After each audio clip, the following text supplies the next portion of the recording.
വൃത്തികെട്ട സെക്ഷൽ ആയിട്ടുള്ള മെസ്സേജുകൾ അയക്കുന്നു. വളരെ മോശമായിട്ടുള്ള മെസ്സേജുകളാണ് അയച്ചുകൊണ്ടിരുന്നത്. നീ എന്നെ മൈൻഡ് ചെയ്തില്ലെങ്കിൽ ഞാൻ എന്റെ തലയിൽ ഈ ബിയർ കുപ്പി വെച്ച് അടിച്ചു പൊട്ടിക്കും. ലൈഫ് ത്രെട്ടനിങ് ആയിട്ടുള്ള മെസ്സേജുകളാണ് വന്നിരിക്കുന്നത്. ആളെ മനസ്സിലായല്ലോ, നമ്മുടെ മൃദുല വിജയ്. ഏഷ്യാനെറ്റിലെ ഇഷ്ടം മാത്രം എന്ന് പറയുന്ന സീരിയലാണ് ഇപ്പോൾ മൃദുല അഭിനയിച്ചുകൊണ്ടിരിക്കുന്നത്. മൃദുലയുടെ ഓപ്പോസിറ്റായിട്ട് നിന്ന് അഭിനയിക്കുന്നത് നമ്മുടെ റൈജനാണ് നായകനായിട്ട്. ഷൂട്ടിംഗ് സെറ്റിൽ വെച്ച് നടന്നിട്ടുള്ള ഒരു സെക്ഷൽ ഹറാസ്മെന്റിനെ പറ്റിയിട്ടാണ് ഇപ്പോൾ മൃദുല തുറന്നു പറഞ്ഞിരിക്കുന്നത്. ശരിക്കും ഞെട്ടിക്കുന്ന ഒരു സംഭവമാണ്. കാരണം പലപ്പോഴും സ്ത്രീകൾക്ക് നേരെ വരുന്ന സെക്ഷൽ ഹറാസ്മെന്റുകൾ മാത്രമേ കേസുകളായിട്ട് മാറുന്നുള്ളൂ. പക്ഷെ ഇത് സീരിയലിലെ നടനായിട്ടുള്ള റൈജന് നേരെ വന്നുകൊണ്ടിരിക്കുന്ന ഒരു ആക്രമണത്തെക്കുറിച്ചും വശീകരണത്തെക്കുറിച്ചും, അത് സമ്മതിച്ചില്ലെങ്കിൽ വഴങ്ങിയില്ലെങ്കിൽ എന്ത് ചെയ്യും, ഈ പറയുന്ന പോലെ ബോട്ടിലെടുത്ത് തലവണ്ട അടിച്ച് പൊളിക്കുമെന്ന് പറയുന്നത് പോലെയുള്ള സാധനങ്ങളാണ് മൃദുല നേരിട്ട് കണ്ടത്. മൃദുല വന്ന് തുറന്നു പറഞ്ഞിരിക്കുന്നത്. ഏതാണ്ട് 6 വർഷമായി ഈ പരിപാടി തുടങ്ങിയിട്ടെന്നാണ് പറയുന്നത്. ഇഷ്ടം മാത്രം സീരിയൽ നിങ്ങൾക്ക് എല്ലാവർക്കും അറിയാമെന്ന് ഞാൻ കരുതുന്നു. മഹേഷും ഇഷിതയും അവരാണ് ഈ കഥയിലെ നായകനും നായികയും. മഹേഷായിട്ട് നമ്മുടെ റൈജനും ഇഷിതയായിട്ട് മൃദുലയാണ്. എന്താണ് മൃദുല പറയുന്നതെന്ന് നമുക്കൊന്ന് കറക്റ്റായിട്ട് കേട്ട് നോക്കാം. ശരിക്കും മൃദുല പറയുന്ന ഭാഗത്ത് സത്യമുണ്ട്. Welcome back to Ansif moonlight media. I'm Ansif. Channel subscribe ചെയ്യണം, ലൈക്ക് ചെയ്യണം, ഷെയർ ചെയ്യണം. നിങ്ങളുടെ ഒപ്പീനിയൻസ് മസ്റ്റായിട്ട് താഴെ കമന്റ് ചെയ്യണം. വീഡിയോ ഹൈപ്പ് ചെയ്യാൻ മറന്നു പോകരുത്. ആദ്യം തന്നെ നമുക്ക് നീലക്കുയിൽ എന്റർടൈൻമെന്റ്സിന് മൃദുല കൊടുത്തിട്ടുള്ള ഒരു ചെറിയൊരു ബൈറ്റ് കേട്ടോ. അതിൽ കുറച്ചുകൂടി കാര്യം എവിഡന്റ് ആണ്. ഓക്കെ, ചേച്ചി ഇപ്പൊ ഒരു സംഭവം അതെ അതെ ആക്ച്വലി അലിഗേഷൻ വന്നത് എനിക്കല്ല. സംഭവം എന്താണെന്ന് വെച്ചാൽ എന്റെ കൂടെ വർക്ക് ചെയ്ത റേജൻ എന്ന് പറയുന്ന ഒരു ആക്ടർ ഉണ്ട്. ആൾക്ക് 6 വർഷമായിട്ട് ഒരു ഫീമെയിൽ ജൂനിയർ ആർട്ടിസ്റ്റിനെ കഴിഞ്ഞ് ഭയങ്കര മോശമായിട്ടുള്ള ഒരു എക്സ്പീരിയൻസ് ഉണ്ടാവുന്നുണ്ട്. അപ്പോ 6 വർഷമായിട്ട് നേരിടുന്നു എന്നാണ് മൃദുല ഇതിനകത്ത് പറയുന്നത്. ഇപ്പൊ ഇഷ്ടം മാത്രം സീരിയൽ തുടങ്ങിയിട്ട് ഏതാണ്ട് 1 വർഷം കഴിഞ്ഞിട്ടേ ഉള്ളൂ. കഴിഞ്ഞ ഓഗസ്റ്റിലാണ് ഇഷ്ടം മാത്രം സീരിയൽ സ്റ്റാർട്ട് ചെയ്തത്. അപ്പോൾ 1 വർഷം 3 മാസം ആയിട്ടുണ്ട്. അപ്പൊ 6 വർഷം എന്ന് പറയുമ്പോൾ റൈജൻ മുന്നേ ചെയ്തിട്ടുള്ള പ്രോജക്റ്റുകളിൽ ഉണ്ടാവാം, ഈ പ്രോജക്റ്റുകളിൽ ഉണ്ടാവാം, ഇപ്പൊ ചെയ്തുകൊണ്ടിരിക്കുന്ന ഇഷ്ടം മാത്രത്തിലുള്ള ഒരു ജൂനിയർ ആർട്ടിസ്റ്റിന്റെ ഭാഗത്ത് നിന്നാണ് ഉണ്ടായിരിക്കുന്നത്. അപ്പൊ ഇത് ഇന്നും ഇന്നലെ തുടങ്ങിയ കഥയല്ല എന്നാണ് മൃദുല പറയുന്നത്. ത്രൂ പിന്നെ ഡയറക്ടറുടെ ലൊക്കേഷനിൽ വന്നിട്ട് ആളുടെ ഷർട്ടിലൊക്കെ പിടിച്ച് വരിക്കുക. അപ്പൊ പെണ്ണായതുകൊണ്ട് തന്നെ ആൾ റിയാക്ട് ചെയ്യാൻ പോലീസ് സ്റ്റേഷനിൽ കംപ്ലൈന്റ് കൊടുത്തിരുന്നതാണ്, എഴുതി മേടിച്ച ആ വ്യക്തിയുടെ കയ്യിൽ. പക്ഷെ എന്നാലും ആ പുള്ളിക്കാരി അത് എന്താ പറയാ വിടാനായിട്ട് റെഡി ആവുന്നില്ല. ആള് കണ്ടിന്യൂസ് ആയിട്ട് മെസ്സേജ് അയക്കുന്നൊക്കെ ചെയ്യുന്നപ്പം ഇതൊരു ആണായതുകൊണ്ട് ഒരു ആണിനാണ് ഇങ്ങനെ ഒരു പ്രശ്നം വരുന്നത്. അതുകൊണ്ട് തന്നെ ആളിത് കണ്ടിന്യൂസ് ആയിട്ട് സ്റ്റോറി ആയിട്ട് മെൻഷൻ ചെയ്യുന്നുണ്ട്, ഇതേപോലെ വ്യക്തിനെ സൂക്ഷിക്കാൻ ഞങ്ങൾ ലൊക്കേഷനിൽ വരുന്നുണ്ടെന്ന് പലത് ഇട്ടിട്ട് പോലും ആരും തന്നെ അതിനെതിരെ റിയാക്ട് ചെയ്തിട്ടുണ്ടായിരുന്നു. മൃദുല ഇതിനകത്ത് പറയുന്നത് കറക്റ്റ് ആണ്. ശരിക്കും നമുക്കറിയാം, ഇപ്പം നമ്മുടെ നാട്ടിൽ ഒരുപാട് ഫെമിനിസ്റ്റുകളുണ്ട്, മെനിനിസ്റ്റുകളും ഉണ്ട്. പക്ഷേ ഇതിനകത്ത് ഫെമിനിസ്റ്റുകൾക്ക് കിട്ടുന്ന അത്ര പ്രാധാന്യം മെനിനിസ്റ്റുകൾക്ക് കിട്ടുന്നില്ല. ഈ പറയുന്ന ആണുങ്ങൾക്ക് നേരെ വരുന്ന അതിക്രമങ്ങൾക്കും അതുപോലെ തന്നെ അവർക്ക് നേരെ വരുന്ന സെക്ഷൽ ഹറാസ്മെന്റുകൾക്കും ആരും ഒന്നും തന്നെ ചോദിക്കുന്നില്ല. സ്ത്രീകൾക്ക് എന്ത് സംഭവിക്കുന്നു, അവർക്കാണ് കൂടുതൽ പ്രയോറിറ്റി. ഇക്വാലിറ്റി രണ്ടുപേർക്കും ഒരുപോലെ വേണ്ട സാധനമാണ്. ഈ പറയുന്ന പോലെ ഒരു ആർട്ടിസ്റ്റ് കിടന്ന് ഇത്രത്തോളം കഷ്ടപ്പെടുന്നുണ്ടെങ്കിൽ എത്രത്തോളം സാധാരണക്കാരായ ആൾക്കാർ ഇതിൻ്റെ ഇടയ്ക്ക് കിടന്ന് കഷ്ടപ്പെടുന്നുണ്ടാവും. അവരിതുപോലത്തെ എത്രത്തോളം ഹറാസ്മെന്റുകൾ മറച്ചു വെക്കപ്പെടുന്നുണ്ടാവും. എന്തായാലും കൊള്ളാം. മൃദുല പറഞ്ഞതുപോലെ പെണ്ണുങ്ങൾക്കാണ് ഇത് വന്നിരുന്നെങ്കിൽ ഇത് കേസ് മാറിയേനെ. ആണുങ്ങൾക്ക് വന്നതുകൊണ്ട് ഇത് എത്ര സ്റ്റോറി ഇട്ടിട്ടും എത്ര മെൻഷൻ അടിച്ചിട്ടും ഇതൊന്നും ശ്രദ്ധിക്കപ്പെടാതെ പോകുന്നു.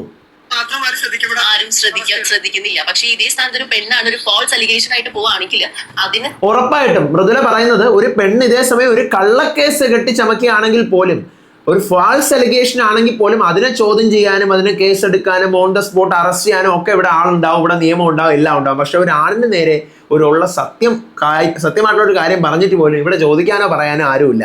കറക്റ്റ് കാര്യമാണ്.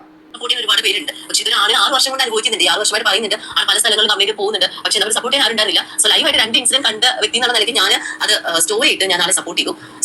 4 ഡേയ്സ് കഴിഞ്ഞപ്പോൾ തന്നെ അത്യാവശ്യം യൂട്യൂബിലും പിന്നെ കുറെ ഇൻഫ്ലുവൻസേഴ്സ് ഒക്കെ എടുത്തിട്ട് വീഡിയോ ഒക്കെ ചെയ്തു. അറ്റ്ലീസ്റ്റ് ഇങ്ങനെയെങ്കിലും ആൾക്കാർ അത് ശ്രദ്ധിച്ചല്ലോ, അതിൽ വലിയ അങ്ങനെയെങ്കിലും ആൾക്കാരൊന്ന് ശ്രദ്ധിക്കട്ടെ എന്നാണ് മൃദുല പറയുന്നത്. കാരണം ഇത് നിയമവശം ഇവര് എന്താ പറയാ കേസൊന്നും കൊടുത്തിട്ടൊന്നും ഒരു അനക്കവും ഇല്ല. അപ്പം ഇങ്ങനെയെങ്കിലും 4 ആൾ ഈ സംഭവം അറിഞ്ഞ് ഇതൊന്ന് മനസ്സിലാക്കട്ടെ. ആ ഒരു ഗതികേടെ ഇക്വാലിറ്റി എന്ന് പറയുന്ന സംഭവങ്ങൾ പെണ്ണുങ്ങൾ ഭയങ്കരമായിട്ട് പറയുന്നുണ്ട്. ഈക്വാലിറ്റി ഉണ്ട് എങ്കിൽ പോലും ചില കാര്യങ്ങളിൽ ആണുങ്ങൾ എന്തുകൊണ്ടും ഭയങ്കര താഴെയാണ്. ഈ കാര്യം സെക്ഷൽ ഹറാസ്മെന്റ് ഒരിക്കലും പെണ്ണുങ്ങൾക്ക് മാത്രമല്ല ആണുങ്ങൾക്കും ഉള്ളതാണ്. മൃദുല പറയുന്ന കാര്യങ്ങൾ പൂർണ്ണമായിട്ടും നിങ്ങൾക്ക് എന്താണെന്ന് മനസ്സിലായിട്ടുണ്ടാവൂല. കുറച്ച് കാര്യങ്ങളെ നമുക്കൊന്ന് കേട്ട് നോക്കാം. എന്താണ് ഈ പറയുന്ന പോലെ ഷൂട്ടിംഗ് സെറ്റിൽ വെച്ച് നടന്നിട്ടുള്ള ഇൻസിഡന്റുകൾ? അത് കേൾക്കുമ്പോൾ നിങ്ങൾക്ക് വളരെ വ്യക്തമായിട്ട് മനസ്സിലാവും. മോശപ്പെട്ട രീതിയിലൊരു അനുഭവം ഉണ്ടായി. ലൊക്കേഷനിൽ നിന്നും രജിസ്റ്റേണ്ടായിരുന്നു അങ്ങനെ അനുഭവം ഉണ്ടായത്. അപ്പം കഴിഞ്ഞ 6 വർഷമായിട്ട് ഒരു ലേഡി, അതായത് നമ്മുടെ സെറ്റുകളിൽ വന്നുകൊണ്ടിരിക്കുന്ന ഒരു ജൂനിയർ ആർട്ടിസ്റ്റ്, നമ്മുടെ സെറ്റുകളിൽ വന്നുകൊണ്ടിരിക്കുന്ന ജൂനിയർ ആർട്ടിസ്റ്റ് മീൻസ് 6 വർഷമായിട്ട് വരുന്നുണ്ടെന്ന് പറയുന്നുണ്ട്. അപ്പം ഈ സെറ്റിൽ മാത്രമാണോ അതോ മൃദുല വർക്ക് ചെയ്തിട്ടുള്ള മുന്നേയുള്ള സെറ്റിലുണ്ടോ എന്ന് എനിക്ക് അറിഞ്ഞൂടെ. എന്തായാലും റൈജൻ വർക്ക് ചെയ്തിട്ടുള്ള സെറ്റിലുണ്ട്, മൃദുല വർക്ക് ചെയ്യുന്ന സെറ്റിലുണ്ടോ എന്ന് എനിക്ക് അറിയത്തില്ല. കണ്ടിന്യൂസ് ആയിട്ട് മെസ്സേജുകൾ അയക്കുന്നു. അതും വളരെ മോശമായിട്ടുള്ള മെസ്സേജുകളാണ് അയച്ചുകൊണ്ടിരുന്നത്. റെസ്പോണ്ട് ചെയ്യാണ്ട് വന്നപ്പോൾ പുള്ളിക്കാരി ഭയങ്കരമായിട്ട് ട്രിഗർ ആവുന്നു. പിന്നെ പല പല ഫോൺ നമ്പറിൽ നിന്ന് വിളിക്കുന്നു, ചീത്ത വിളിക്കുന്നു, പിന്നെ സോറി ചോദിച്ച് മെസ്സേജ് അയക്കുന്നു, വീണ്ടും അഗെയിൻ വളരെ വൃത്തികെട്ട് സെക്ഷൽ ആയിട്ടുള്ള മെസ്സേജുകൾ അയക്കുന്നു. അങ്ങനെ കണ്ടിന്യൂസ് ആയിട്ട് അയക്കുന്നു. അപ്പൊ ഈ ഒരു സംഭവം 5-6 വർഷമായി സ്റ്റാർട്ട് ചെയ്തു. പക്ഷെ ഇത് കണ്ടിന്യൂസ് ആയിട്ട് വരാൻ തുടങ്ങിയിട്ട് 3 വർഷം അടുപ്പിച്ചായി. ഞങ്ങളുടെ ലൊക്കേഷനിൽ തന്നെ 2 ഇൻസിഡന്റ് ഇതിനിടയിലും ഉണ്ടാവുകയും ചെയ്തു. ഈ ഒരു വർഷത്തിനിടയിൽ ലൈവായിട്ട് 2 ഇൻസിഡന്റ് കണ്ട വ്യക്തിയാണ് ഞാൻ. ആ വ്യക്തി എന്നുള്ള രീതിയിലാണ് ഞാനിപ്പോ ഈ സ്റ്റോറിയുമായിട്ട് വന്നിരിക്കുന്നത്. അതായത് ഒരു പ്രാവശ്യം നമ്മുടെ ലൊക്കേഷനിൽ റീജൻ ചേട്ടൻ്റെ അടുത്ത് പുള്ളിക്കാരി സംസാരിക്കാൻ വേണ്ടിയിട്ട് പോയ സമയത്ത് ആള് സംസാരിക്കാണ്ട് എഴുന്നേറ്റ് പോയപ്പോ റീജൻ ചേട്ടന്റെ ഷർട്ട് പിടിച്ച് വലിക്കുന്നത് ഞങ്ങൾ കണ്ടു. ഓക്കെ, നിങ്ങൾ കേട്ടിട്ടുണ്ടാവും. റൈജന്റെ അടുത്ത് സംസാരിക്കാൻ പോയപ്പോൾ റൈജന് സംസാരിക്കാൻ താല്പര്യമില്ല, ഇതുപോലത്തെ ലേഡീസിനോട് സംസാരിക്കാൻ താല്പര്യമില്ലാത്തതുകൊണ്ട് റൈജൻ എഴുന്നേറ്റ് പോയപ്പോൾ ഷർട്ട് പിടിച്ച് വലിച്ചു. അമ്മാതിരി ഒരു വേല വരെ അവിടെ ഷൂട്ടിംഗ് സെറ്റിൽ നടന്നിട്ടുണ്ട്. എന്നിട്ട് പോലും ഞാൻ ചോദിക്കട്ടെ, ഷൂട്ടിംഗ് സെറ്റിൽ വേറെ ആരും ഇതൊന്നും കാണുന്നില്ലേ?